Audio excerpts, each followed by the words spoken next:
Je pense qu'on peut commencer. Les autres nous rejoindront en cours de route. Alors, je vous remercie, Madame la députée. Nous sommes très heureux de pouvoir échanger avec vous ce soir. Donc, je rappelle, vous êtes députée de la République En Marche de la 5e circonscription des Hauts-de-Seine. Avant d'être élu national, vous apparteniez à la société civile. Vous avez eu une longue carrière dans les cabinets ministériels, mais aussi dans le privé, notamment chez Publicis. Vous avez créé votre propre entreprise également de conseil au début des années 2010. En 2016, vous êtes engagé auprès d'Emmanuel Macron, alors candidat, et vous devenez référente du mouvement En Marche pour les 9e et 10e arrondissements de la capitale. En juin 2017, en entrant à l'Assemblée nationale, vous intégrez la commission des affaires culturelles et de l'éducation, ainsi que la délégation aux droits des femmes. Donc, ce sera le cœur de vos travaux depuis 3 ans. Et donc, vous êtes engagé sur les questions d'égalité entre les femmes et les hommes, bien sûr, et plus largement sur les questions d'égalité des chances et d'égalité des destins. Donc, parmi les travaux que vous avez réalisés, il y a notamment un rapport intitulé Femmes et sciences en mai 2018, qui était très important pour la commission dont vous êtes membre. Vous avez aussi travaillé longuement sur les sujets relatifs à l'audiovisuel. Et d'ailleurs, fin 2017, vous avez été nommé au conseil d'administration de Radio France, qui témoigne de votre intérêt pour l'audiovisuel et le monde de la culture. Lors de l'élection présidentielle, Emmanuel Macron a souhaité faire de l'égalité entre les femmes et les hommes la grande cause de ce quinquennat. Donc pour le moment, certains ont défendu son bilan, d'autres un peu moins. En tout cas, nous conviendrons qu'il y a malheureusement encore beaucoup de travail collectif à réaliser. Et le sujet de ce débat porte principalement sur le travail majeur que vous avez, vous, réalisé cette année, votre rapport qui évoque en profondeur la place des femmes dans les médias en temps de crise. Cette mission vous a été confiée au début de la pandémie de Covid-19 par Marlène Schiappa, qui était alors secrétaire d'État à l'égalité entre les femmes et les hommes. C'est un sujet majeur auquel malheureusement nous pensons trop peu. Et c'est vrai que c'est très intéressant. Moi, j'ai appris beaucoup de choses en lisant ce rapport. Et ça s'est traduit par 26 préconisations de votre part qui visaient à renforcer l'égalité entre les femmes et les hommes dans les médias.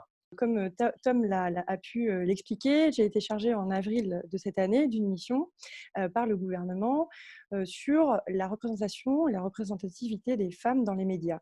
En temps de crise, nous étions vraiment au cœur de la crise de la Covid et il y avait eu plusieurs alertes, plusieurs émois sur la façon dont les femmes disparaissaient des journaux, des plateaux télé, et pour ça, il fallait pouvoir le mesurer.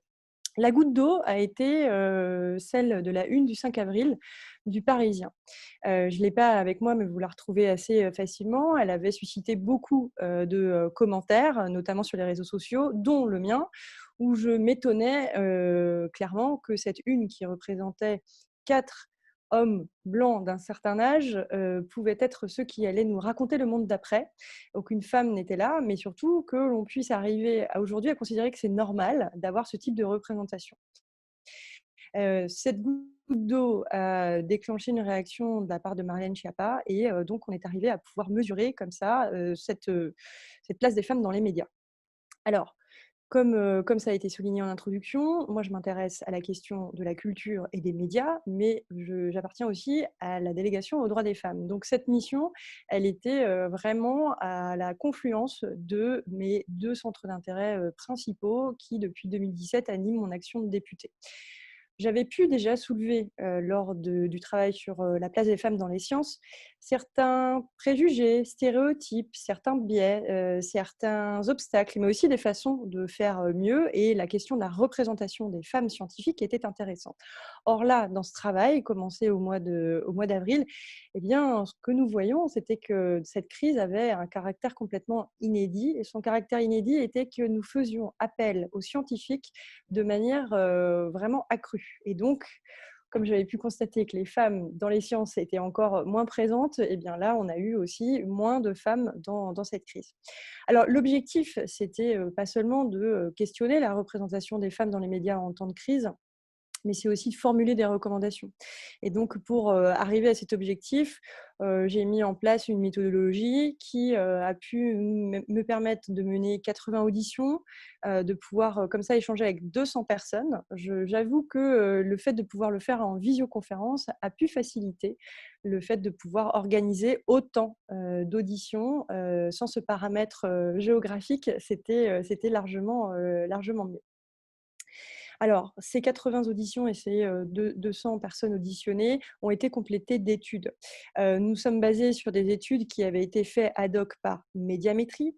Nous avons aussi pu regarder ce que l'INA ou le CSA, donc l'Institut national de l'audiovisuel ou le Conseil supérieur de l'audiovisuel, avaient pu déjà produire en termes d'études sur la représentation des femmes en général, mais on les a surtout aussi invités à pouvoir en diriger des spécifiques, des études ad hoc portant sur les mois de crise. Alors, ce qui nous a permis de regarder le temps de parole dévolu aux femmes, mais aussi de regarder quel était le genre des invités et de savoir comment leur autorité était plus ou moins marquée par le fait d'être nommé comme ça, vous savez, sur les bandeaux de titres, sur les plateaux télé, vous êtes plus ou moins légitimé si on vous barde de titre ou si on dit simplement voilà, elle s'appelle comme ça sans mettre de titre ou de fonction.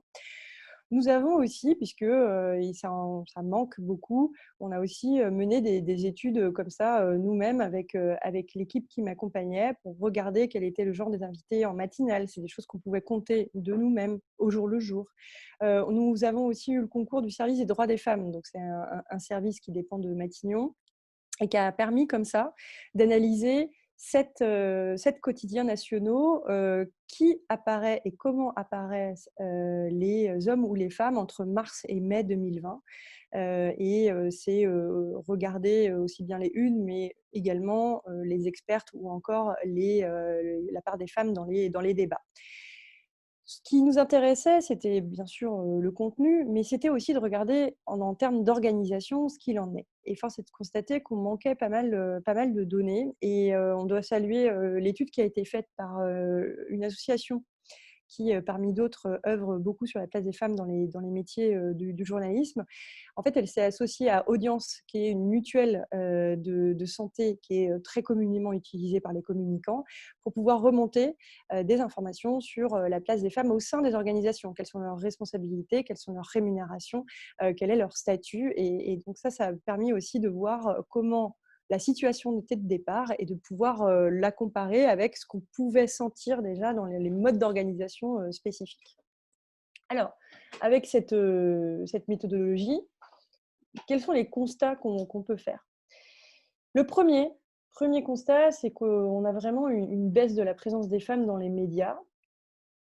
Mais si on constate cette baisse, elle n'est pas très éloignée de la situation d'avant qui était déjà insatisfaisante. Pour vous donner un exemple, en temps normal, en fait, le soir, si vous regardez la télé entre 21h et 23h, eh bien, en fait, vous entendrez sur ces 2 heures 1h30 des hommes. C'est-à-dire que uniquement 25% du temps de parole est occupé par les femmes à la télévision sur des heures de plutôt grande écoute le soir. Et on a eu vraiment une dégradation, c'est là où on peut vraiment le constater, on l'a mesuré, c'est sur les expertes dans les médias audiovisuels, donc aussi bien radio que télé. Là, on a un décrochage. Il y a un chiffre que l'on prend souvent, parce qu'il avait mérite d'être communiqué, c'est que au mois de mars, sur les antennes les JT de France Télévisions, on était à uniquement 9% de femmes. Au mois de mars, souvenez-vous, on était quand même en pleine crise, on n'était pas encore en confinement, donc il y avait, voilà, on était encore à tâtonner, mais se retrouver avec moins de 10% de présence de femmes expertes, ça reste vraiment inédit. Quand je parle de France Télévisions, c'est parce qu'à cette date-là, ce sont les seuls qui ont bien voulu nous communiquer ces chiffres. Ça ne veut pas dire que les autres étaient forcément meilleurs. Mais en tout cas, on peut reconnaître à France Télévisions d'avoir joué le jeu et de constater qu'en fait, dès le mois suivant, ils avaient doublé. On était déjà revenu à 20% contre 40% de femmes expertes en temps normal, 40% étant vraiment une fourchette très très haute. Donc, on a une baisse de la présence des femmes.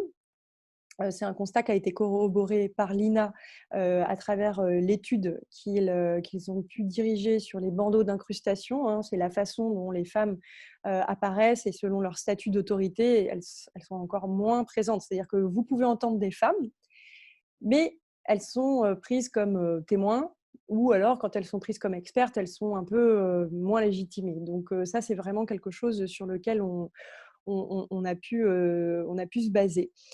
L'INA Bon, est souvent vu comme l'institut qui préserve les anciennes bandes d'archives. En fait, c'est aussi un formidable instrument de recherche et ce qu'ils ont pu développer avec le INA Speech Segmenter, c'est un algorithme qui vous permet de départager ce qui est la voix d'homme ou ce qui est la voix de femme sur des milliers d'heures. Et bien ça nous a permis de le faire en très peu de temps. Et donc ça, il y a vraiment un apport de la technologie, mais j'y reviendrai. Le CSA aussi a pu corroborer ce qui s'était passé dans la crise par une étude ad hoc. Je vous ai parlé de la presse écrite avec ce que le service des droits aux femmes avait pu regarder. Bon, bah là, on est encore pire, hein. C'est-à-dire que si vous regardez les unes pendant la période de mars à mai, vous avez uniquement 16% de femmes. C'est-à-dire que le reste, les 84%, ce sont des hommes.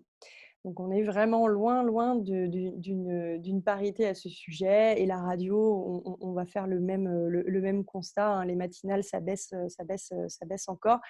J'en profite. Nous, on a recommencé en fait à partir du 9 septembre, là où j'ai rendu le rapport au ministre de la Culture, de l'égalité et au Premier ministre. On a senti au mois d'octobre qu'il y avait encore cette petite musique on voyait plus de noms masculins arriver en matinale, et ce fut le cas. Et on a regardé, et là, voilà, on a eu une rechute. Donc, ça vient encore ajouter à notre constat du printemps, c'est que dès qu'on a une crise, les femmes disparaissent. Donc, il faut absolument le rappeler. Et je pense que le rappel à certaines chaînes a été salvateur. En témoigne leur changement de braquet sur la présence des femmes sur les dernières semaines suite à notre interpellation. Donc, je ne pense pas que ce soit que de notre part, parce qu'ils ont à cœur de pouvoir y faire attention, mais ça montre encore qu'il faut être vigilant au jour le jour. Donc, on a cette baisse, et comme je vous le disais, au niveau qualité, si on entendait des femmes, c'était plutôt des témoins ou des sous-expertes que vraiment cette reconnaissance. Donc ça, c'est pour le volet du constat dans les contenus. Dans les organisations, bon, clairement, les femmes sont moins présentes au poste à responsabilité dans les médias. Ça, c'est de temps normal, hein. C'est-à-dire que on peut vous donner un exemple, ça va mieux, mais en 2018, dans un grand quotidien national, nous avions 13 rédac chefs, ça fait beaucoup, mais 13 rédac chefs, il y avait 12 hommes. Donc on est encore loin, alors que le total des femmes parmi les journalistes était plus proche du 45%. Donc vous voyez qu'il y a une sacrée différence. Ce sont des chiffres de 2018.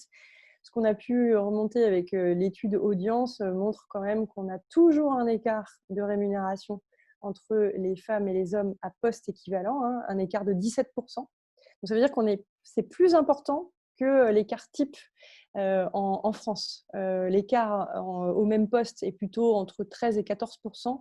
Là, il est plus important pour les postes de même responsabilité au sein des journalistes. On a vu pendant la crise que les changements de mode de travail, avec notamment le confinement, le mode de travail à la maison, faisaient que les habitudes, par exemple, de conférences de rédaction étaient bouleversées. Si certains médias ont conservé le fait d'associer le maximum possible, eh bien, force est de constater que non, les conférences de rédaction ne se passaient pas forcément au même moment, au même endroit, et donc il n'y avait pas forcément autant de personnes associées. Bon, on a carrément même des médias qui nous ont dit qu'il n'y en avait plus. C'est-à-dire que ça se passait juste entre le directeur de publication et puis deux rédacteurs en chef, et que c'était comme ça. Donc bref, je pense qu'on mesurera encore dans quelques mois quel a été vraiment l'impact sur le mode de travail de ça en période de crise. Alors, suite à ces différents constats, quelles sont les propositions qu'on a pu formuler ?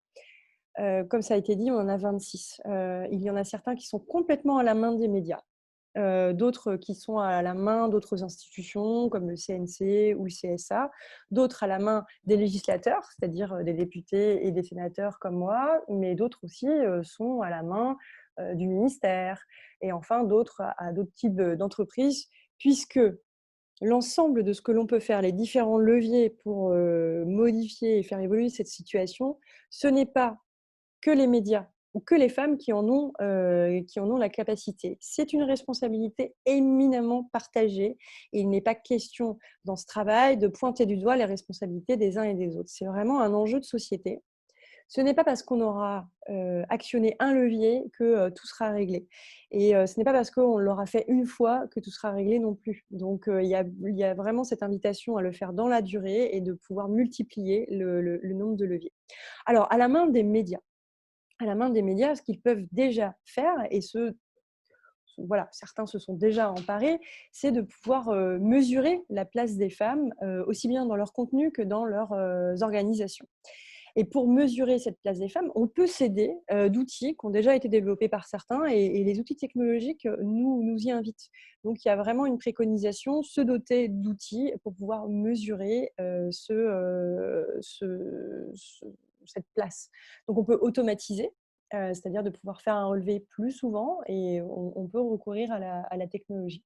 Alors bien sûr, sur toute cette problématique, et on l'a vu, ça a déjà été fait, c'est de pouvoir sensibiliser, former, de pouvoir montrer qu'il y a des biais de genre inconscients, mais qui vont pouvoir comme ça irriguer des contenus ou irriguer une politique de promotion au sein des organisations. Donc il faut pouvoir savoir les débusquer pour pouvoir les éviter. On est parti aussi sur des préconisations en termes de chartes pour l'égalité, qui sont à la main des médias, libre à eux de faire cette démarche, mais une démarche qui assure la participation de l'ensemble des parties prenantes au sein d'un journal. Ce n'est pas tellement de signer une charte qui serait préexistante, c'est de constituer, d'avoir un processus comme ça de co-construction d'une charte sur l'égalité dans les médias, dans leur contenu ou dans leur organisation. C'est aussi la possibilité de recourir à un label. Il y a un label qui existe, un label AFNOR qui est sur l'égalité professionnelle. Nous, quand on a commencé nos travaux, il n'y avait qu'un seul média qui avait entamé cette démarche. Il est possible aussi pour les médias de s'en emparer. Je vous ai parlé des autres institutions qui peuvent être davantage encouragées. On a regardé en priorité dans nos travaux ce qu'étaient les tranches d'information. Or, dans nos médias, ce n'est pas que de l'information. Il y a aussi, par exemple, de la fiction, de la création qui est mis à l'écran. Et bien là, il va falloir vraiment qu'on puisse encourager le CNC, le Centre national de la cinématographie, à pouvoir étendre le bonus parité qu'il utilise dans le cinéma à aussi toutes les fictions audiovisuelles. Le bonus parité, ça permet à un projet porté par une équipe féminine ou en tout cas à parité, de pouvoir bénéficier d'aides supplémentaires. C'est vraiment un bonus d'aide. Ça existe dans le cinéma, ça fait plutôt ses preuves, autant l'étendre aussi dans l'audiovisuel, parce que la présence des femmes est loin d'être encore acquise. Et puis, on s'est posé la question pour le CNC d'avoir un contrôle a posteriori des aides qu'il pourrait donner. Et on s'est posé cette question-là notamment pour les clips vidéo, les clips musicaux. On en a certains qui font l'objet d'aide du CNC, mais dont le résultat final laisse quand même assez à désirer sur la promotion d'une égalité. Donc, le contrôle a posteriori pourrait avoir un sens, soit déjà pour éviter qu'une personne qui représente un projet se voit comme ça, non questionné sur la finalité de son projet. Et puis, pourquoi pas aussi se dire qu'à un moment, quand on va trop loin, eh bien, l'aide qu'on a reçue, on la rembourse. Voilà. Mais je sais et je mesure les questions de ce que ça soulève sur la liberté de création. Et ça, j'en suis parfaitement conscience. C'est vraiment quelque chose qu'on doit pouvoir équilibrer. Un autre acteur qui peut aller encore plus loin, c'est le CSA. Le CSA, depuis 2015, le fait, mais le fait sous forme d'un baromètre annuel. Et c'est sur la base des remontées des médias audiovisuels eux-mêmes qui regardent cela 2 fois par an, alors un peu plus souvent pour la place des experts. Mais en fait, ce baromètre, c'est un rappel des efforts à faire, mais uniquement 1 fois par an. On pourrait très bien faire que ce soit plus souvent, que ce soit sur d'autres critères qui sont plus pertinents. Et je pense qu'en cela, le partenariat qui existe déjà depuis l'année dernière avec l'INA, le CSA et l'INA, ça doit mesurer justement plus de choses, soulager les rédactions qui passent beaucoup de temps à remonter des chiffres au CSA. Je pense qu'il y a des efforts à faire dessus. Et puis, on pourrait inscrire dans les conventions qui lient le CSA et les métiers audiovisuels, et bien plus d'engagement de la part des médias, mais du coup, plus de contrôle aussi de la part du CSA.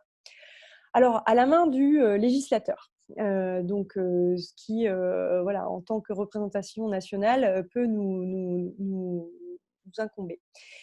En 2018, on a voté une loi qui a permis la création d'un index de l'égalité professionnelle, ce qu'on a appelé l'index Pénicaud, qui maintenant concerne quasiment toutes les entreprises de France et qui permet de montrer des écarts de rémunération, un manque de promotion au retour de congé maternité, de pouvoir comme ça se comparer. C'est-à-dire que chaque entreprise a dû remonter ses chiffres, chaque entreprise a pu se rendre compte des écarts qu'ils n'avaient jamais vraiment mesurés. Et donc ça, c'est une très bonne démarche. Et bien, nous pourrions aussi aller dans une déclinaison de cet index spécifique aux médias en regardant des critères spécifiques à l'éditorial. Parce qu'aujourd'hui, les chiffres qui sont remontés par les entreprises de presse concernent l'ensemble de la société. Et donc, on ne regarde pas assez bien comment ça peut être différent dans les fonctions support ou au sein des rédactions. Or, on sait très bien que dans les rédactions, cette égalité va engendrer, non pas naturellement, mais en tout cas va favoriser une meilleure égalité dans les contenus. Donc, il faut qu'on regarde comment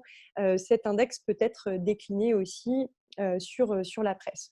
On pourrait aussi, et ça c'est à la main aussi du législateur, envisager la création d'un observatoire de l'égalité qui pourrait justement concentrer et faire venir plus de chiffres justement sur ce qui se passe et de pouvoir diffuser et être un lieu de mise en commun des bonnes pratiques à pouvoir échanger entre les différentes institutions. Au niveau du pouvoir réglementaire, je pense que on peut avoir, il existe des conventions cadres qui régissent donc les relations entre l'État et les entreprises de presse écrite. Eh bien, ces conventions, elles régissent aussi le niveau de subvention que vont recevoir les entreprises de presse. Je pense qu'on pourrait être plus exigeant sur les actions à mettre en place au niveau de l'égalité dans ces conventions.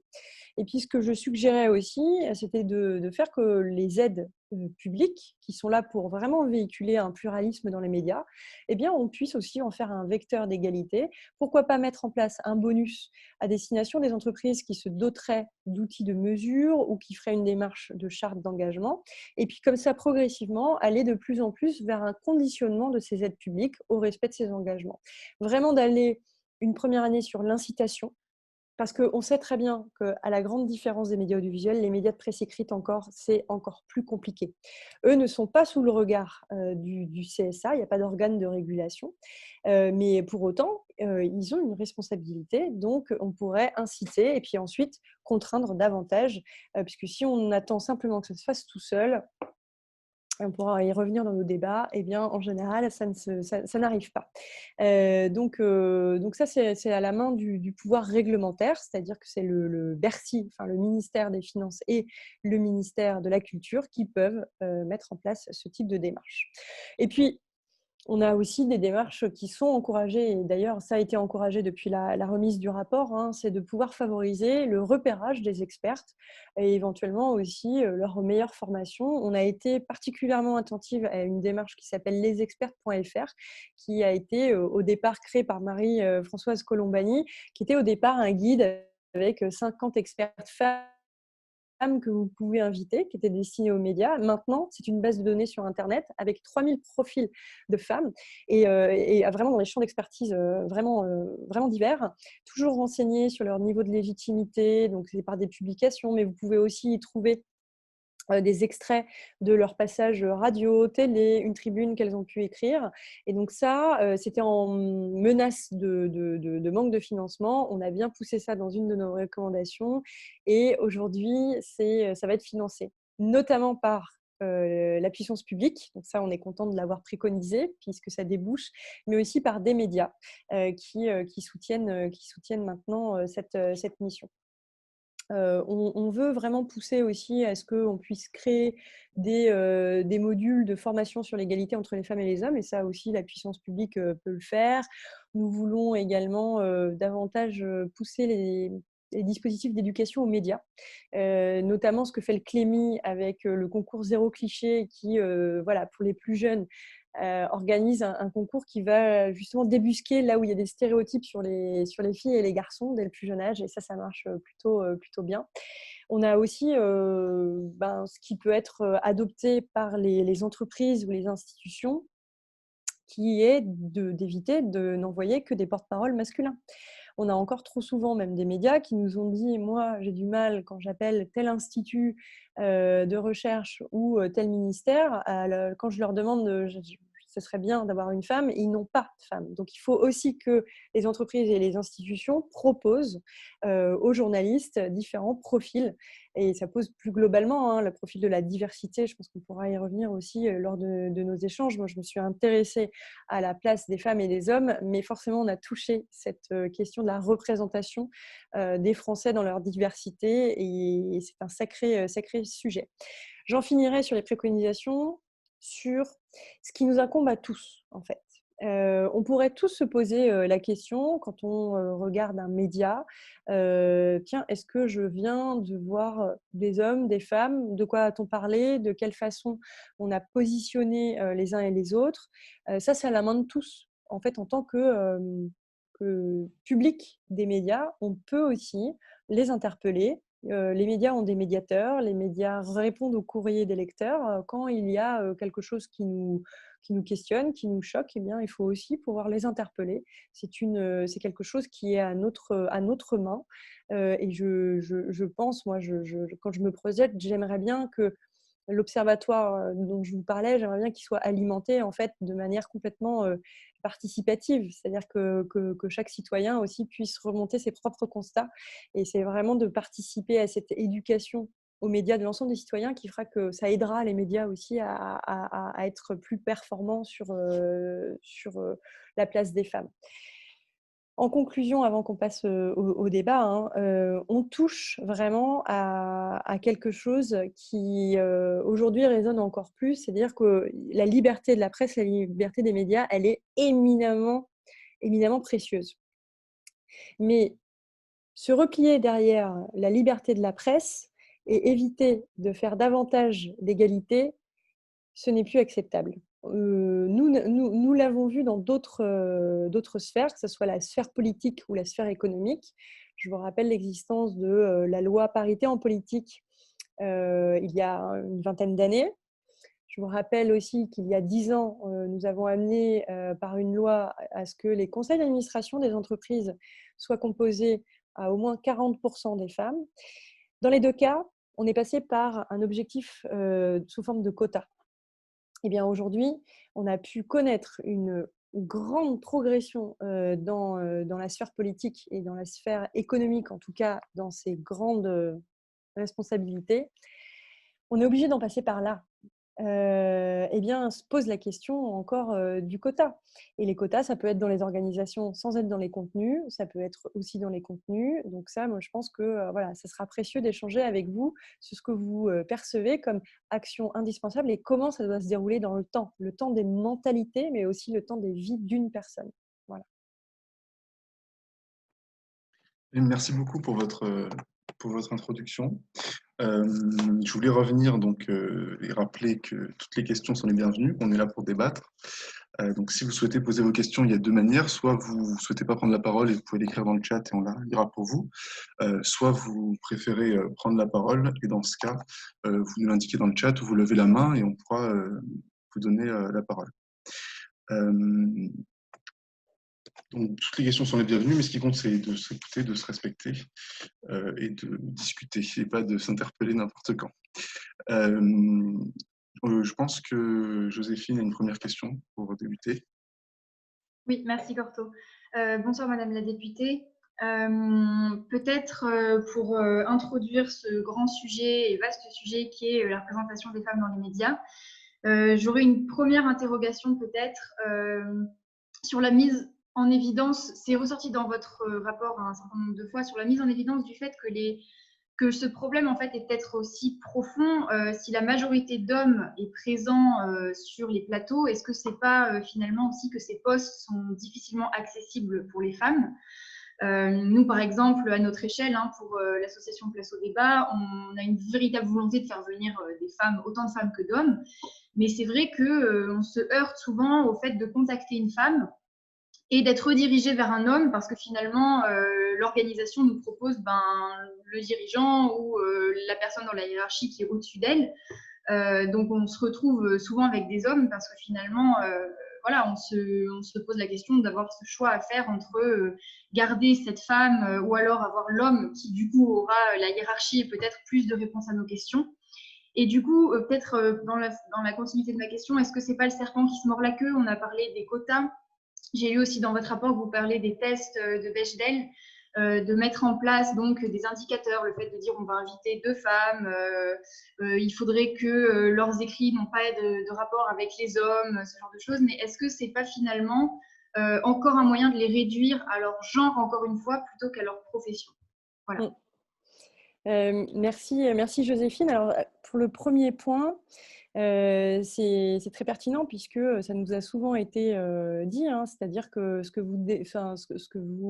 dont vous témoignez sur le passage de balle d'une femme sollicitée à un homme, alors qu'elle le fasse elle-même ou qu'on lui dise non, on va envoyer ton chef, c'est souvent dit.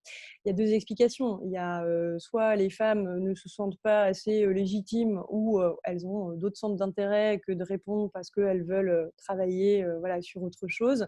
Soit effectivement, c'est pour ça qu'il y a une vraie responsabilité des organisations à pouvoir diversifier ceux qui portent la parole. Souvent, effectivement, ce sont ceux qui sont en responsabilité qui sont envoyés. Or, peut-être que les qualités ne sont pas les mêmes et peut-être qu'il est intéressant aussi de montrer d'autres visages, de montrer d'autres discours sur cela. Donc, il faut encourager les institutions à varier leur appréciation de qui peut être la bonne porte-parole. La bonne porte-parole, ce n'est pas forcément la bosse. En fait, on peut aussi avoir des témoignages, des expertises qui peuvent être à un autre niveau hiérarchique, mais tout aussi légitimes. On a pu quand même effectivement toucher ça du doigt. C'est-à-dire que les médias nous disent, mais de toute façon, à partir du moment où la distribution du pouvoir au sein de la sphère économique ou scientifique ou politique n'est pas égalitaire, nous, on ne peut pas rattraper ce qui est déjà l'objet d'inégalité. Et alors à cela, je dis oui, je reconnais, vous devez quand même donner une version fidèle à ce qu'est la réalité. Si aujourd'hui on considérait qu'on verrait aussi bien des hommes que des femmes à tenir des discours scientifiques et que dans la hiérarchie, il y a 90% d'hommes et 10% de femmes, on trouverait que ça viendrait distordre la réalité. Mais je pense que les médias n'ont pas non plus complètement véhiculé ce que sont les inégalités. Aujourd'hui, s'il y a une inégale distribution du pouvoir au sein de ces sphères, eh bien, peut-être que les médias peuvent montrer d'autres visages, justement. Et c'est presque une responsabilité des médias de faire émerger ainsi des talents qui ne sont pas encore assez reconnus dans leur sphère, mais qui mériteraient d'être entendus, qui ont quelque chose à porter, dont peut-être le contenu ne correspond pas au canon actuel des médias, mais qui, comme ça, pourrait permettre d'enrichir le discours. J'en profite justement pour vous faire part moi, c'est vraiment une des auditions où je me suis vraiment retrouvée surprise quand on parlait de l'égalité et de l'exigence d'égalité et de pouvoir donner la parole aux femmes. On me dit oui, mais en ce moment, c'est quand même la fiabilité de l'information qui est le plus important. Comme si c'était contradictoire. Alors que pour moi, la fiabilité de l'information, c'est quand même le recoupement des sources. Et si mes sources sont déjà recoupées de moitié parce que je donne la parole qu'à des hommes, je ne vois pas en quoi mon information va être fiable. C'est un peu caricatural ce que je dis, mais c'était vraiment ça. On opposait la fiabilité de l'information avec l'égalité. Donc là, je trouve que c'est aussi aux médias de pouvoir faire que toutes les exigences, elles doivent être là et que plus d'égalité, c'est sûrement plus de fiabilité également. Sur le deuxième point, alors rappelez-moi, parce que du coup, vous avez parlé du test de Bechdel, et ça y est, j'ai oublié dans mes élucubrations, c'était… Oui, c'était sur le test de Bechdel, donc de revenir dans cette idée de voilà, le serpent qui se mord la queue, le fait de mettre des quotas, de dire à certaines femmes, on accepte des femmes que si elles font telle recherche, telles études et que ça concerne tel sujet. Est-ce qu'on les réduit pas encore une fois à leur genre plutôt qu'à leur statut, leur poste ou justement leur parole, ce qu'elles auraient à dire? Ouais. Dernièrement, on a eu complètement ce débat sur la loi de programmation pluriannuelle de la recherche. Moi, j'ai porté beaucoup d'amendements, et alors beaucoup ont été acceptés, c'est bien, sur la reconnaissance de la place des femmes et de pouvoir comme ça encourager à ce que plus de femmes se dirigent vers les études scientifiques, etc., etc. On m'a dit, mais en discutant avec certaines scientifiques, elles disent, mais c'est quand même terrible, on a un double effet pervers sur le fait des conseils d'administration, par exemple. Le fait que les conseils d'administration, au même titre que les grandes organisations, aient demandé à inclure plus de femmes, et bien beaucoup de femmes, les mêmes femmes, ont été sursollicitées. C'est-à-dire que comme on avait identifié une femme dans ce conseil d'administration, ah bah tiens, je vais lui proposer cet autre conseil d'administration parce qu'il va falloir que je remplisse ça. Et donc, en fait, on a eu des femmes qui se sont dit, mais c'est terrible, en fait, on est en train de me proposer ça que parce que je suis une femme, donc je me sens un peu délégitimée. Et surtout, ça avait un deuxième effet pervers, c'est que ces femmes étant sursollicitées pour faire partie du conseil d'administration, pour faire partie du panel, et bien du coup, elles avaient moins le temps de publier. Donc en fait, sur les critères de reconnaissance de la valeur scientifique de leur travail, elles en avaient encore moins. Donc en fait, il y a cet effet pervers sur lequel on doit, enfin ce double effet pervers qu'on doit combattre, qui est de dire non, vous n'êtes pas choisi parce que vous êtes une femme, enfin vous êtes choisi parce que, en fait, tout au long de votre carrière, avant ici, vous avez rencontré des obstacles, en fait. La parité, c'est pas seulement se dire, bah, tiens, on va faire l'égalité parce que c'est une obligation morale, c'est aussi de se dire, ces quotas, c'est de récupérer tous les obstacles qui sont conscients ou inconscients qu'ont rencontré les femmes. C'est criant dans la carrière scientifique. Les carrières scientifiques, vous donnez les mêmes choses aux filles et aux garçons quand ils sont petits, ils s'amusent pareil. Ça commence avec les jouets. Les jouets, on va présenter à une petite fille moins de jeux de construction qu'aux petits garçons. Et donc, ça commence dès le plus jeune âge. Et donc, ça, c'est une barrière. C'est une barrière qu'on a mis comme ça. Sur l'orientation, quand vous êtes au collège, quand vous êtes au lycée, quand vous êtes à la fac, ouais, bon, tu comprends la physique, bon, t'as pas trop la bosse des maths, hein, t'es une fille, donc enfin, il y a encore il y a eu comme ça plein d'obstacles qui se sont imposés aux femmes. Donc, quand elles arrivent aujourd'hui à des postes de responsabilité, ben, il faut récupérer tous ces obstacles en proposant cette politique de quotas. Et moi, je l'ai vécu très clairement, et c'est ce qui m'a fait aussi évoluer. Au sein d'En Marche, on avait un appel à volontariat au tout début. Hein, on est en fin août, début septembre 2016. Et ceux qui voulaient donner du temps à la structuration du mouvement pouvaient candidater. Comme ça, c'était un mail qui était arrivé, auquel moi j'avais répondu tout de suite.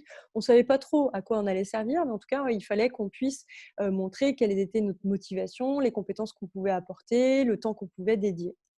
Eh bien, là-dessus, il y a eu 10 000 réponses. Super, 10 000 réponses, c'était énorme. Uniquement 1000 femmes. Ah, sauf que parmi la centaine de référents que voulait Emmanuel Macron, il était bien visé d'avoir 50 femmes et 50 hommes. Quand vous avez un bassin de population qui est de 90% et de 10%, bah, c'est un peu plus compliqué. Et ça a été compliqué.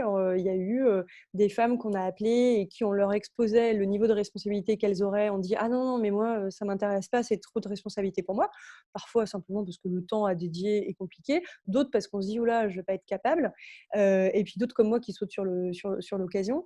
Mais ça a été très, très dur pour les équipes de pouvoir le faire. Et il y a eu une volonté qui a été rappelée à plusieurs reprises, c'est celle d'Emmanuel Macron. Il a dit, moi, je m'en fiche que vous ayez 10 000 candidatures et que la plupart soient des hommes, je veux 50 femmes, 50 hommes à la fin. Je veux que mon mouvement soit représenté de manière paritaire. Donc, c'est une histoire aussi de conviction.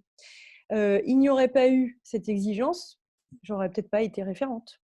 Il n'y aurait pas eu la loi parité en politique, je ne serais sans doute pas députée, j'en sais rien. En fait, aujourd'hui, on est dans l'hémicycle à 40% de femmes. Dans mon groupe politique, on est quasiment à 50%. Il faut se dire que la législature précédente, vous étiez à 25% de femmes, même pas 25% de femmes. Et vous l'avez vu, j'imagine, quand Simone Veil fait son discours sur l'accès à l'IVG, sur le droit à l'IVG, nous n'avons que des hommes dans l'hémicycle, avec quelques femmes perdues comme ça. Et donc, on mesure complètement ce que ça a changé. Et je pense que moi, ça ne me dérange pas du tout qu'on me dise, oui, mais bon, tu as ça parce que tu es une femme. Oui, et alors, bah, toi, tu as eu le droit à ça et ça parce que tu étais un homme. Donc, en fait, on récupère un peu, hop, on remet les pendules à l'heure. Merci. Nathan a une question après, je crois. Oui, tout à fait. Bonsoir et merci, Madame la députée, pour votre intervention, pour place au débat. J'aurais aimé revenir sur les objectifs de votre rapport. Donc, à savoir, il y a 26 propositions dans ce rapport. Vous avez parlé de différentes chartes, de labels. Et vous avez expliqué dans votre introduction que le but, dans un premier temps, c'était d'inciter. Donc, on n'est pas forcément dans une idée de contrainte très forte, si je comprends bien.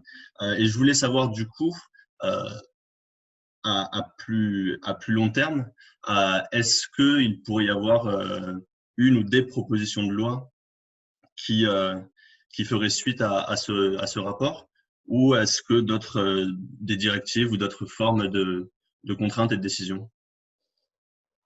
Merci Nathan. Alors, c'est vrai que l'incitation, c'est un des leviers. Ce que je peux retenir finalement dans les trois façons dont on peut faire les choses, déjà, moi, la priorité, c'est de pouvoir compter, c'est d'évaluer quel est le constat. Et là, on en a fait pendant la période de crise. Moi, j'incite à ce qu'on puisse le faire tout le temps. Alors, il y a inciter, et puis il y a un moment, comme je vous dis, d'aller de plus en plus vers le conditionner, l'imposer. Il faut aussi qu'on se fixe les objectifs. Quand on parlait de quotas, par exemple, ça veut tout dire et rien dire. Il y a des quotas qui sont à 10%, il y en a qui sont à 50%, il y en a qu'on déploie en 2 ans, d'autres en 10 ans. Donc, en fait, il faut aussi, une fois qu'on a fait le constat et qu'on a compté quelle était l'état de la situation, qu'on se fixe des objectifs. Et se fixer les objectifs, c'est soit des objectifs au niveau de la société, soit c'est des objectifs par exemple par type de média. Donc, il faut qu'on puisse le faire. Et on ne peut pas le faire de manière uniquement incitative ou uniquement de manière contrainte. Il va falloir pour ça qu'il y ait une véritable concertation des différentes parties prenantes, les médias en premier lieu, sur quel est l'objectif. Si je dis à des médias, demain, dans votre organisation interne, là où vous avez 10% de femmes dans les postes à responsabilité, je veux que l'année prochaine, ce soit 50%, c'est même voire contre-productif parce que nous ne pouvons pas changer les responsabilités en si peu de temps. Les processus de ressources humaines, s'ils doivent être résolument déterminés, ne peuvent pas se faire comme ça en 6 mois. Et par contre, on peut dessiner le chemin, c'est-à-dire qu'on peut s'engager à des objectifs annuels qui nous permettent de progresser vers cet objectif-là. Quand la loi Copé-Zimmermann sur le conseil d'administration est mise en place, on n'est pas en train de leur dire c'est tout de suite, on donne suffisamment de temps pour pouvoir le mettre en place. Il y a forcément à se mettre d'accord sur le temps, mais à se mettre d'accord avec exigence, parce que très clairement, si on entend les uns et les autres, c'est oui, on a déjà fait des efforts, c'est déjà pas mal. Oui, enfin, c'est déjà pas mal, on part de tellement loin, il va falloir aller un petit peu plus vite. Donc, quant au levier législatif, oui, ça peut être une proposition de loi. Une proposition de loi, quand je parlais de l'index égalité qu'on pourrait décliner sous format, enfin avec des critères spécifiques aux aspects éditoriaux, ça peut être l'occasion de le faire lors d'une proposition de loi. On peut aussi, et ça je l'ai soulevé lors de l'étude du budget, on peut aussi se dire que, eh bien, on peut augmenter ou baisser les aides à la presse. Eh bien, voilà, on peut aussi mettre un peu de pression là-dessus. Donc, il y a différents leviers. Il y a aussi la possibilité, par un amendement, de le mettre, par exemple, alors, je ne sais pas dans quelle mesure c'est encore d'actualité ou pas, mais avaient été présentés des travaux pour l'égalité économique, c'est-à-dire pour l'émancipation économique des femmes. C'était ça le terme, et puis après, c'était sur l'égalité dans l'économie. Eh bien, si demain, cette loi se fait jour, rien n'empêchera de pouvoir y adjoindre aussi des choses spécifiques à ce secteur. Donc, on peut imaginer ça de manière assez voilà, multi-levier. Pour vous donner un exemple du temps parlementaire, je parlais tout à l'heure des préconisations qui avaient été faites dans le cadre de mon rapport sur les femmes et les sciences. Eh bien, sur les 23 recommandations, j'ai pu en ajouter, allez, on va dire 6 ou 7 2 ans après dans le cadre de la loi de programmation pluriannuelle de la recherche. C'est-à-dire que le travail de proposition, d'approfondissement et de trouver le bon véhicule législatif qui doit être, ça peut prendre beaucoup de temps. C'est les merveilles du temps parlementaire. Parfois, on est très pressé et il y a un véhicule qui arrive, que ce soit une proposition de loi, un projet de loi ou le projet de loi de finances qui arrive, et du coup, on se dit, bah, tiens, hop, ça peut être une fenêtre. Puis parfois, on attend un peu plus parce que cette loi de la recherche, par exemple, on savait très bien qu'on allait la faire depuis 2 ans. Donc, on attendait qu'elle se fasse pour pouvoir y injecter ensuite ces propositions. En tout cas, celles qui relevaient de la sphère législative, parce qu'il y a d'autres propositions qui dépendaient juste de la volonté, par exemple, ministérielle. Ça a été le cas. Je vous parlais des jouets tout à l'heure. Moi, je l'avais vraiment expérimenté et vécu, et je voulais vraiment qu'on puisse s'attacher dès les premières années au rapport entre les femmes et les sciences. Eh bien, ça a donné lieu, sur cette recommandation, à la création par Agnès Pannier-Runacher, qui était chargée de l'industrie, enfin qui l'est toujours, mais maintenant qui est ministre déléguée, la création d'une charte qui réunit aussi bien les fabricants que les distributeurs de jouets pour viser une représentation mixte des jouets. Et moi, en travaillant avec elle, j'ai ajouté aussi le fait d'inclure les publicitaires, d'inclure aussi le CSA dans tout ce qui peut être fait autour de la communication, autour du jouet. Si je fabrique des jouets qui sont sans stéréotypes, mais ma pub est pleine de stéréotypes, bon, je n'aurais pas forcément vu tout le problème. Donc ça a été aussi un levier. Et c'est clé parce que si vous ne commencez pas à vous projeter dès le plus jeune âge, je ne vois pas à quel moment vous pouvez le faire. Donc, jouer à tout dans sa pleine jeunesse, bah, ça ouvre des possibilités de penser que c'est possible. D'accord. Merci beaucoup, Madame la députée. Et pour rebondir sur ce que vous avez dit, justement, moi, je me pose une question, mais comment est-ce qu'on peut sensibiliser la population, justement, sur ces sujets-là, sur ce sujet très important, parce que un rapport parlementaire est très efficace au Parlement pour légiférer, c'est vraiment essentiel, mais je pense que les rapports sont parfois peu lus par la population, et même souvent, en fait, on se rappelle la Constitution européenne de 2005 qui a à peine, je pense, été feuilletée. Donc, est-ce que vous pensez qu'il faut justement mener le combat sur les deux fronts, et comment le mener vis-à-vis de la population? Car même s'il y a une loi par rapport à votre rapport, comme le disait Nathan, la population ne pourra pas forcément changer ses habitudes du jour au lendemain. Donc, selon vous, quel est le levier par lequel on pourrait justement sensibiliser dès maintenant? Ah bah, un premier exemple, c'est par exemple ce qu'on fait là, maintenant. On discute, on en débat. Ça, c'est un premier vecteur de pouvoir discuter avec des étudiants qui s'intéressent à la chose publique. C'est aussi un des leviers. Au sein des propositions qui sont faites, des 26 propositions, certaines touchent justement à tout ce qui est l'éducation aux médias, l'éducation à l'égalité. Et pour ça, les leviers sont peut-être aussi de regarder dans l'éducation nationale, de pouvoir engager les médias eux-mêmes à s'engager davantage dans l'éducation aux médias, c'est-à-dire qu'ils puissent eux-mêmes porter auprès de leur public des clés de compréhension des enjeux des médias. Ils ont tout à gagner à faire ça. Il y a aussi le fait d'en parler dans la presse. Enfin, voilà, moi, j'ai eu l'occasion de pouvoir venir le présenter au sein de certains articles de presse écrite, mais aussi à la radio. Enfin, voilà, donc c'est aussi une manière de faire prendre conscience. Et parfois, c'était sous l'angle plus média, d'autres parfois, c'était sous l'angle plus égalité. Enfin, voilà, on peut le prendre sous plusieurs angles. Et c'est vrai que c'est un travail qui est éminemment culturel.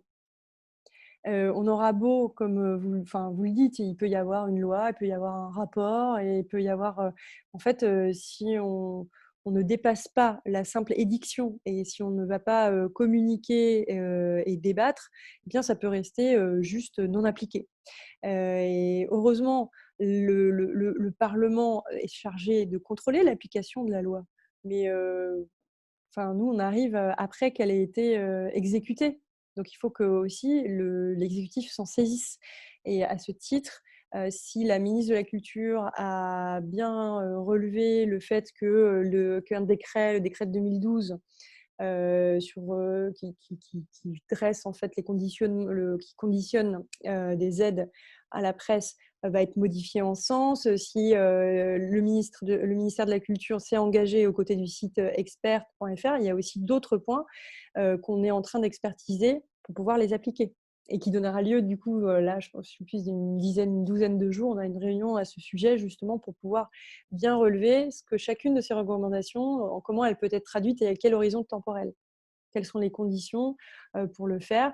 Et encore la semaine dernière, il y a une quinzaine de jours, moi j'ai rediscuté avec les éditeurs de presse, c'est-à-dire ceux qui représentent les magazines, les journaux, qu'ils soient quotidiens régionaux ou nationaux, de voir comment ils réagissaient. Et certains nous ont fait part justement des initiatives qu'ils avaient dans ce sens-là. Donc, on est aussi dans le service après-vente. Ce n'est pas parce qu'un rapport est remis qu'on le laisse tranquille. Sinon, ça veut dire que, par exemple, le rapport Femmes et Sciences, moi, ça n'aurait jamais donné lieu à autant d'amendements que ce que j'ai fait dans la loi recherche. J'aurais pu simplement me dire, hop, on le pose, quelqu'un va s'en saisir. Non, en fait, il faut toujours le porter. D'accord, merci. Oui, en fait, on avait une question en amont de ce débat qui était assez intéressante. C'était la représentation des femmes de plus de 50 ans dans les médias. Est-ce que l'âge, finalement, a une importance majeure dans ce débat? Est-ce que vous, dans la rédaction de votre rapport, vous avez été amené à être confronté à cette problématique? Alors là, on touche à tout ce qui est une diversité plus large. C'est assez simple, hommes et femmes. Et dès qu'on a sur quelque chose qui est de l'âge, de l'origine sociale, de l'origine ethnique, même si les statistiques ethniques sont à ce jour proscrits, clairement, là, on ouvre la question de la diversité plus globale. Si on l'a frôlé et si on a beaucoup appris justement avec nos interlocuteurs, on ne l'a clairement pas abordé. Mais ce que je veux, la logique qu'il y a derrière le fait de compter, de se fixer des objectifs et de se donner les moyens d'y répondre, forcément peut être transcrit sur d'autres formes de diversité. Et d'ailleurs, je dis diversité, d'autres formes de la diversité. Non, en fait, l'égalité entre les femmes et les hommes, ce n'est pas une diversité, puisque en fait, on est la majorité des femmes, on est 52%, donc ce n'est pas la même chose que des minorités qui seraient donc des minorités d'âge, des minorités d'origine géographique, voilà, la ville, la campagne, voilà, il y a toujours ça. Donc il faut compter. Et quand on compte, eh bien, là, on soulève la question des statistiques ethniques, clairement. Aujourd'hui, ce n'est pas autorisé. On sent qu'on tourne autour du pot avec des études qui sont faites sur la perception d'être blanc ou non blanc, et c'est notamment le cas de l'étude du CSA qui est parue là au mois de septembre dernier, c'est de se dire sur les écrans, est-ce que je m'y reconnais, et c'était par rapport à la perception de la couleur de peau. Il faut qu'on puisse approfondir ce côté-là. Il ne faut pas stigmatiser, il ne faut pas non plus se voiler derrière le « on ne compte pas ». Eh bien oui, mais on ne compte pas, vous avez deux écueils. Le premier écueil, c'est que ceux qui vous disent que il y a trop de discrimination, c'est terrible, et c'est pour ça qu'on ne me voit pas, que j'ai pas de boulot. Et puis le deuxième écueil, c'est d'écouter ceux qui disent « mais attends, il n'y a pas de problème, on est en République, il n'y a pas de discrimination ». Tant qu'on n'arrive pas à les mesurer, eh bien, on laisse libre cours à ces deux pans de dénonciation. Et moi, je pense qu'il faut aller davantage à ce sujet. Et je pense d'ailleurs que ce qu'a annoncé le président de la République comme voilà, une plateforme de signalement pour pouvoir justement compter. On le sait un peu, le contrôle au faciès, vous savez que vous avez plus de chances de vous faire contrôler selon votre couleur de peau.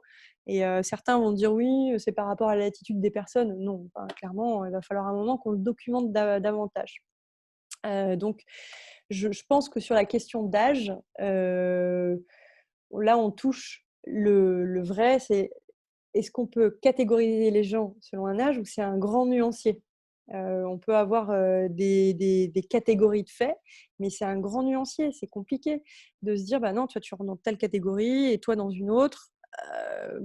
Alors que femmes et hommes, c'était assez simple. Je ne peux pas dire que tous les cas sont réglés, puisqu'on voilà, on a des cas d'intersexe, de transgenre, etc. Peut-être, mais c'est assez binaire comme question. Là, on arrive sur différents nuanciers qui se croisent. Voilà. Mais ce n'est pas normal qu'aujourd'hui, par exemple, les personnes handicapées, qui représentent à peu près 10 à 15% de la population aujourd'hui, sont représentées dans les médias audiovisuels à hauteur de 1%. C'est vraiment bas. c'est vraiment très, très bas. Donc, on a le constat que ça ne progresse pas. Pourtant, ça ne ferait que progresser, hein, vu qu'on part de très bas.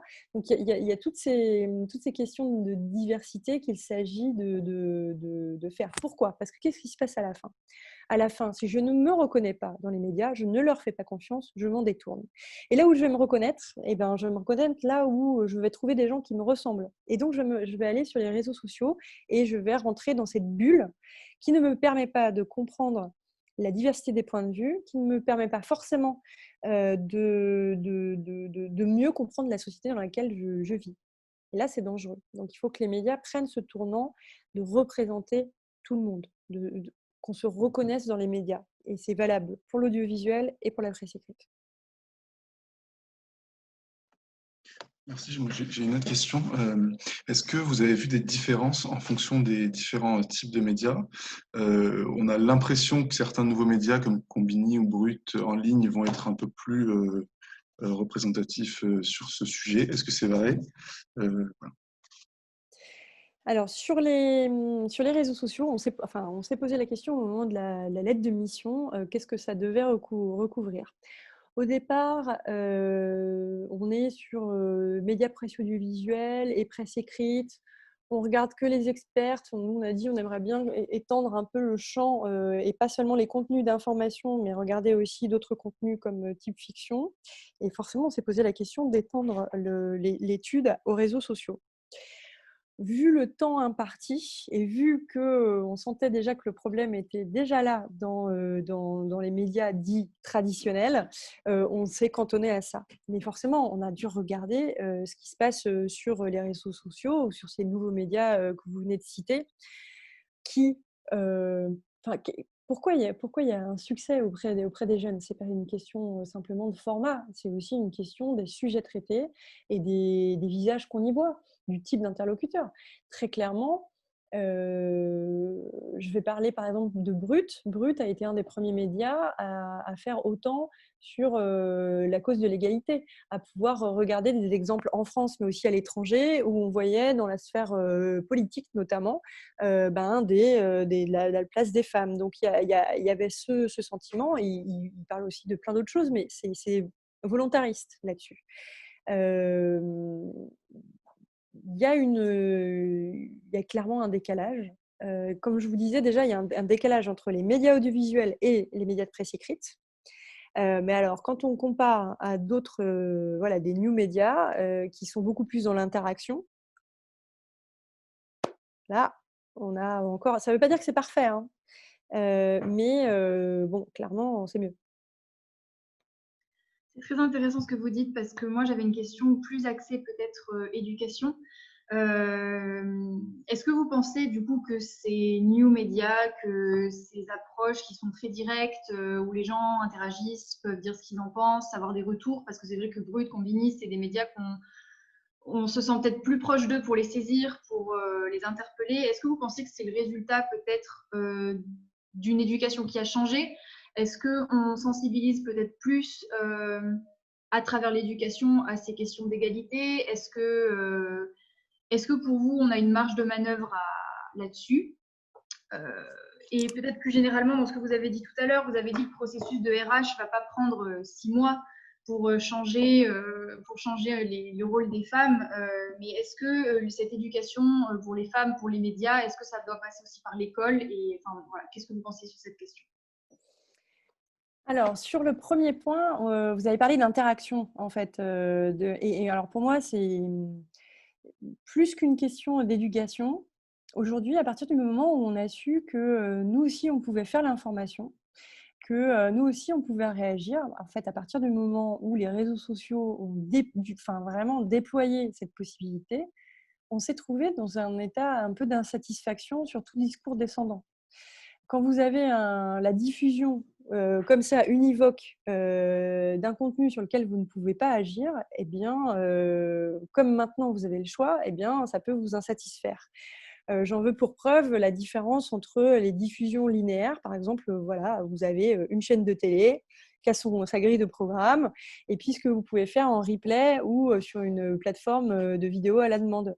En fait, ça devient compliqué maintenant de se dire « Ah bah tiens, je vais me mettre à telle heure sur telle chaîne parce qu'il y a tel contenu qui passe ». En fait, maintenant qu'on a le choix, on y est un peu moins sensible, hein, ce qui fait que sur certaines chaînes, on a quand même une moyenne d'âge très, très éloignée de la moyenne d'âge de la population, hein. Pour vous donner une idée, sur France Télévisions, on est au-dessus de 60 ans. Sur l'âge moyen. L'âge moyen. Donc voilà, on est quand même loin de ce qu'est la jeunesse d'aujourd'hui. Si on arrive à donner le goût de l'interaction comme ça, c'est parce qu'elle existe et on n'a pas forcément été éduqué dans ce sens-là. Mais par contre, il faut la cultiver. Et donner les clés dans l'éducation d'appréhender cette interaction, ça va être très important. Parce qu'aujourd'hui, vous voyez bien les excès des réseaux sociaux où l'interaction, elle est éminemment possible, mais elle peut être éminemment haineuse. Elle peut avoir des conséquences graves sur la vie des gens, hein. On en a eu aussi, l'assassinat de Samuel Paty, c'est quand même pas non plus… les réseaux sociaux ont quand même aussi leurs responsabilités. Alors, quand je dis les réseaux sociaux, je ne pointe pas uniquement ceux qui les créent, ceux qui les utilisent aussi. Donc, chacun de nous, en fait, hein, c'est aussi de se questionner par rapport à ça. Donc, c'est à l'école, mais pas qu'à l'école. Mais c'est à l'école qu'on va donner les clés à chaque citoyen de pouvoir se repérer là-dedans. Quel est mon rôle dans l'appréciation et l'interaction que je peux avoir avec ces différents contenus. Et quand je dis pas qu'à l'école, c'est parce qu'on s'est rendu compte aussi que certaines dérives, ce n'est pas les plus jeunes qui les font, c'est les plus vieux, ce sont les plus vieux. Vous savez, les chaînes de mails qui se transmettent, en fait, c'est plutôt les plus vieux qui le font en en prenant ça pour argent comptant et en diffusant ainsi des fausses informations. Donc, il n'y a pas une génération plus sage que l'autre. La question qu'on doit se poser, c'est comment on fait pour éduquer toute la population, même celle qui n'est pas à l'école et qui ne va pas y passer dans les années à venir. Donc, c'est pour ça qu'il y a un enjeu qui dépasse l'école à ce sujet et qui doit imprégner toutes les strates. Et donc, c'est notamment pour faire le lien aussi avec les RH. On doit pouvoir avoir toujours ça à l'esprit. Donc, quand on forme un RH, que ce soit sa formation initiale ou sa formation continue, on se doit de pouvoir vraiment répéter qu'il peut y avoir des biais, qu'il faut pouvoir encourager une manière de corriger ces biais. C'est humain d'avoir des biais. À partir du moment où vous en rendez compte, vous savez mieux les combattre. On en a tous. Moi, je milite pour l'égalité. Je suis quand même très consciente que j'ai moi-même des biais. Je vais vous donner un exemple. En 2017, donc, je suis élue à Clichy et Levallois. Et comme c'est de coutume, vous prenez contact avec l'ensemble des institutions et je rentre en contact avec les 2 commissaires, chaque commissaire dans une ville de la circonscription. Et ce sont 2 femmes. Et alors, je me dis, c'est fou, ce sont 2 femmes. En fait, pour moi, le commissaire, c'est un vieil homme blanc. C'était complètement fou. Alors qu'aujourd'hui, vous avez 25% des commissaires qui sont des femmes. Donc, c'était pas complètement… ça n'aurait pas dû m'étonner. Mais on est tous pris comme ça dans ses propres stéréotypes. Donc, la meilleure façon de les combattre, c'est d'en s'en rendre compte. Donc, toujours, il faut pouvoir évaluer, bien connaître quel est l'état de la réalité pour mieux la changer. Et donc, c'est aussi dans sa tête, de connaître aussi ses propres biais.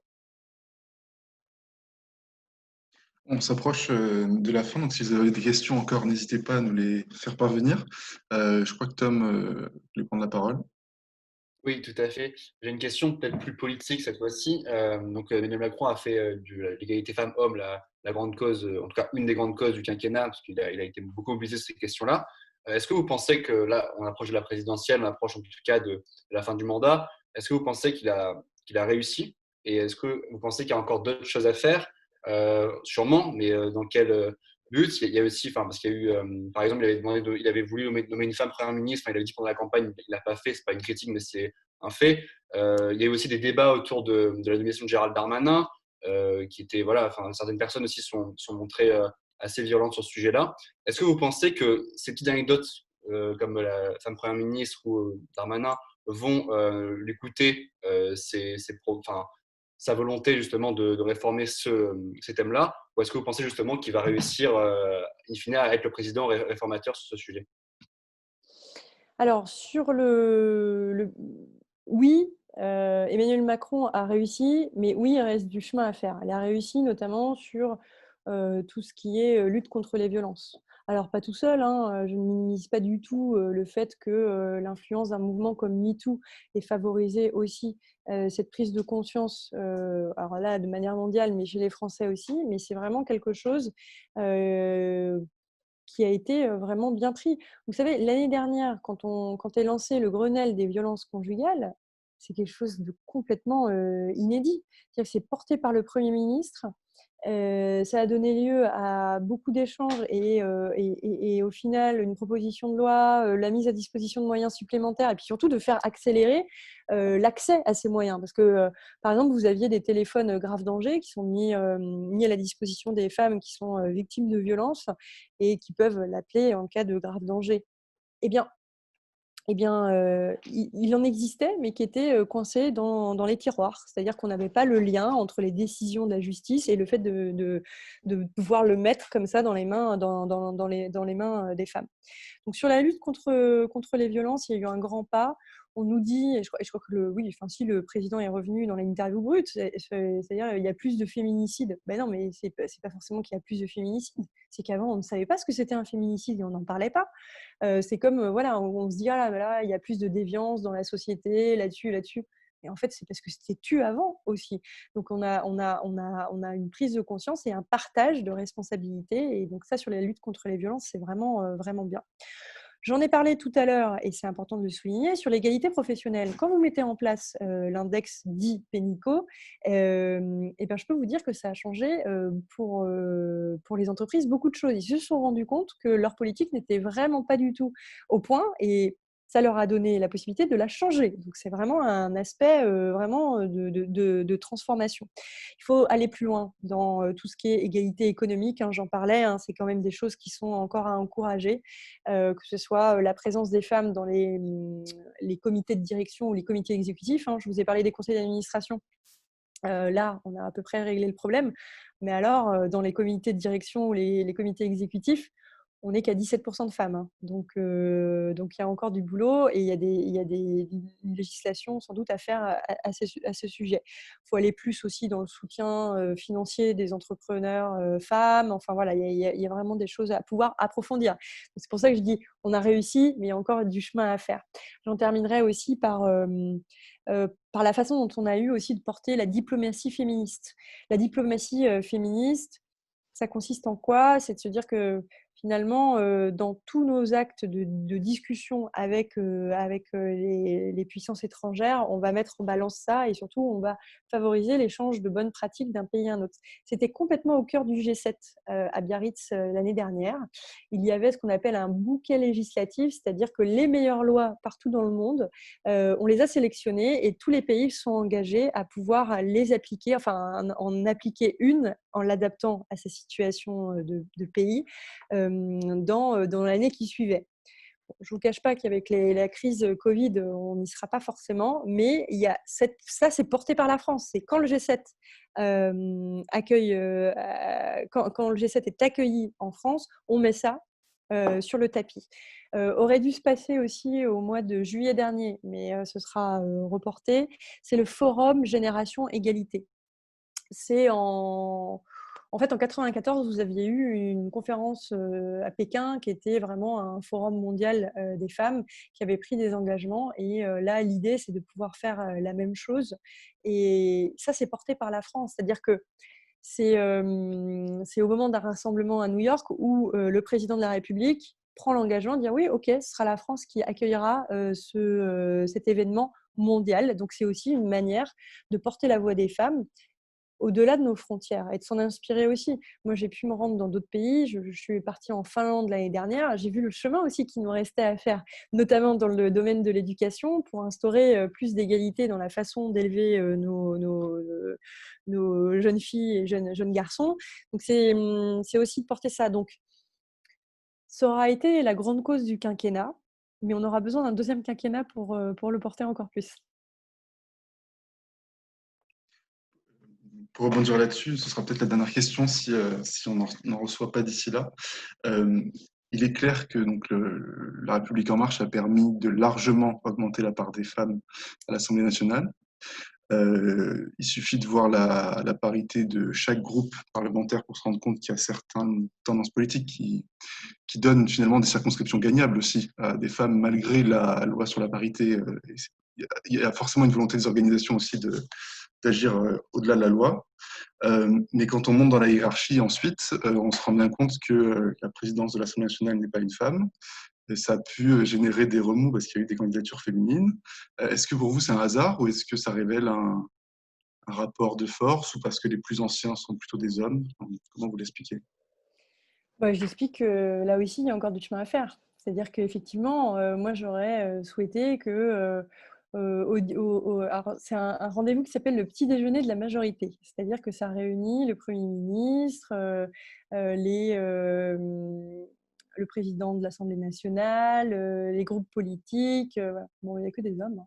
C'est-à-dire qu'effectivement, dans les postes à haute responsabilité, ce n'est pas encore le cas. Mais soulignons que les postes de président et présidente de commission sont paritaires, ce qui n'était pas le cas avant. Et les postes de président de commission, c'est important, hein, ça a du pouvoir, ça pèse. Hein, donc ça, il faut pouvoir le souligner. Je pense qu'on a besoin aussi de temps, clairement. C'est très insatisfaisant, mais je pense qu'on est sur le bon chemin. Il y a eu des efforts de fait, il y a des responsabilités qui sont confiées de manière paritaire au sein de notre groupe. Donc moi, je suis whip de la commission des affaires culturelles, c'est-à-dire que je coordonne le travail des 36 commissaires à La République En Marche au sein de cette commission. Ce n'est pas rien, c'est-à-dire que vous faites partie du bureau du groupe. C'est-à-dire que, voilà, comme vendredi dernier, vous participez à des réunions en comité restreint. Je n'avais pas l'impression qu'il y avait que des hommes. Donc, voilà, on est... Et je comprends le fait que le président de nos groupes soit un homme, ça a été critiqué. Ça a surtout été utilisé comme argument de campagne pour une candidate. C'est-à-dire qu'une candidate dit « Ah, voilà, enfin, il y aura une femme à la tête de notre groupe. » Oui, alors, faut pas, ce n'est pas le seul critère qui nous fait voter pour quelqu'un. Voilà. Donc, il y a encore du chemin à faire. Et je voulais revenir, oui, sur ce que j'ai dit sur le Premier ministre, sur l'engagement du président sur avoir une première ministre femme. En fait, moi, j'étais là ce soir-là, c'était le 8 mars 2017, je me souviens bien. Il n'a pas dit qu'il nommerait, il dit « j'aimerais bien être en capacité de le faire ». Donc, il n'y a pas de promesse, c'est un enjeu habile, mais il n'y avait pas à être déçu de cette promesse. Moi, quand je l'ai entendu le 8 mars, je ne me suis pas dit « c'est sûr, ce sera une femme ». Enfin, pour moi, il n'y avait pas d'engagement à ce niveau-là. Ça aurait été super. En même temps, on a eu un bon Premier ministre aussi. Donc, voilà. Donc, souvent, on lui a dit « oui, il est revenu sur sa parole ». Ce n'est pas la parole qu'il avait donnée. Merci Madame la députée. Étant donné qu'on n'a pas d'autres questions, on va peut-être conclure maintenant. Merci beaucoup en tout cas pour vos interventions. Voilà, c'était très instructif. Je pense que nos participants ont bien apprécié et nous aussi en tout cas dans le bureau.